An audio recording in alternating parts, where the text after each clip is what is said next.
Question number 57 का है, match the scientist with their contribution in the evolution of concept of origin of life. तो इसका option 3 सही है, जिसमें क्या लिखा है कि ऑपरेन हेडलाइन दिया है किसने, ऑपरेन हेडलाइन दिए थे prebiotic soap theory, Louis Pasteur दिए थे बायोजेनेसिस एंड एस.एल. मिलर दिए थे ओरिजिन ऑफ स्पीसीज या मॉलिक्यूल्स, और एरिस्टोटल का स्पॉन्टेनियस जनरेशन। तो इसलिए ऑप्शन आपका 3 सही है। फिर लिखा है अगला, विच of the following organs is made first during embryonic development. तो इन ऑप्शन के अकॉर्डिंग आपका न्यूरल ट्यूब, अगर न्यूरल ट्यूब नहीं होता, ये तीनों रहते तो आपका हार्ट सही होता, ठीक, लेकिन न्यूरल ट्यूब की वजह से आपका पहले न्यूरल ट्यूब ही सही होगा, ठीक है। अगला क्वेश्चन है कि arrange the contribution of following sentence in chronological order from early to recent. Early to recent में सबसे पहले कौन और लास्ट में कौन। तो सबसे पहले रॉबर्ट हुक, जो कि क्या खोज किए थे आपका सिर्फ सेल की खोज। ल्यूवन हक क्या, ये मतलब कि लिविंग सेल की खोज किए थे। फिर रॉबर्ट ब्राउन क्या किए थे, न्यूक्लियस की खोज किए थे। फिर पुरकिंजे क्या, प्रोटोप्लाज्म अगोरेगा चीज। फिर इसके बाद स्लेडन स्वान एंड विर्चो। जैसे जैसे आप सेल का पढ़ते हैं ना, उसमें सारे साइंटिस्ट कैसे आते हैं, ऐसे ही चीज़ हो जाएंगे, ठीक।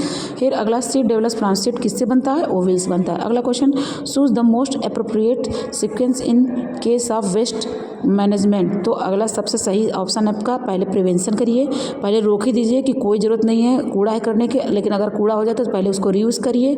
फिर रीयूज़ करने के बाद अगर रीयूज़ करने लायक नहीं है तो फिर रिसाइकल करिए, और रिसाइकल जब सब हो जाए ना तो लास्ट में आप डिस्पोज करेंगे। तो इसलिए सबसे सही ऑप्शन है आपका प्रिवेंशन, रीयूज़, रिसाइकल और डिस्पोजल। अगला क्वेश्चन है कि 62 वाला, सेम प्लांट में have both male and female reproductive structure, this condition is refers to as. तो क्या होगा, मोनोसियस एंड होमोथैलिक। मोनोसियस का मतलब होता है बाइसेक्सुअल, ठीक है। अगला क्वेश्चन है कि बायोफोर्टिफिकेशन का मतलब है कि इसका सही होता क्या, तो breeding crops with higher levels of vitamin and minerals are high protein and healthier fats. जैसे आज के समय में जैसे अनाज खाने कंप्लीट नहीं हो पा रहा, तो अनाज पे ही क्या है कि हम विटामिन की लेयर चढ़ा दें, मिनरल्स की लेयर चढ़ा दें, जो अनाज है, सीरियल्स हैं, तो उसको बायोफोर्टिफिकेशन कहते हैं। अगला क्वेश्चन है, cropping system such as mixed cropping, intercropping and crop rotation are useful in. तो किसके लिए, तो आपका ऑप्शन ए सही है, जिसमें सभी के सभी, यानी मैक्सिमम यूटिलाइजेशन ऑफ न्यूट्रिएंट्स चाहिए, और इस इंसेक्ट एंड पेस्ट कंट्रोल होना चाहिए, increasing the yield of the crop और रिड्यूस द सॉइल इरोजन। ये सारे आपके 9th और 10th वाले ही क्वेश्चन आते हैं, ये बात समझ लीजिए। अगला क्वेश्चन है कि एक ही पौधे में नर और मादा दोनों प्रजनन संरचनाएं हो सकती है, इस स्थिति को कहा जाता है, इसी का इंग्लिश वर्जन, हिंदी वर्जन है, ठीक है। अगला आप है क्वेश्चन कि choose the correct route of filtered blood from kidney to heart. तो इसका सही है रीनल वेल से इंफीरियर वेना केवा में जाता है, फिर उससे हार्ट में जाता है। अगला क्वेश्चन कि which one of the following statement about alternating current flow in pure resistive electric current is true. तो कौन सा सही है, तो लिखा है the voltage and current are in phase, there minima 0 and maxima occur at the same respective times. अगला question है, an electric transfer can be use to increase और डिक्रीज वोल्टेज ऑफ AC। अगला क्वेश्चन है, a metallic plate is getting heated, following statement are made for finding its reason. तो इसका सही option है option 3 only का मतलब कि 3 स्टेटमेंट इसमें से करेक्ट है, ठीक। अगला क्वेश्चन 67 इसी का हिंदी वर्जन है, तो हम अगले बढ़ते हैं।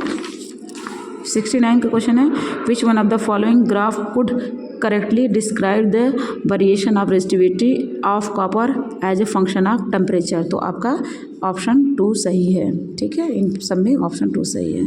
किसके बीच में था, रेजिस्टिविटी और टेम्परेचर के। फिर अगला क्वेश्चन है कि a battery with EMF E is connected with a resistor having resistance R and variable resistance R dash as shown in figure below. R dash may have values between R0, non zero and infinity. R dash is the internal resistance of battery. तो R less than R0, which of the following statement could be true. तो कौन सा true हो सकता है, तो A and C में क्या था कि potential drop across AB remains nearly constant with variation in R, और C क्या है आपका A greater than equal E upon R plus R। अगला क्वेश्चन है It is observed that the duration of daylight is generally longer than the time between the sunrise and sunset. Which of the following phenomena justified it? The refraction of light. अगला question है, the diagram below show total internal refraction of light at air glass interface. तो इसका सही option है if angle A O N were increased they may still be total internal reflection. अगला question है, how many of following statement could be true for a simple magnifying glass lenses. तो only 3 statement के लिए correct है. A option, question a weight suspended from an ideal spring oscillate up and down if the amplitude of oscillation is doubled that the time period will be तो remain the same. फिर अगला question है, a concave refracting surface is one with a centre of curvature necessary. तो क्या है, on the side of incident light.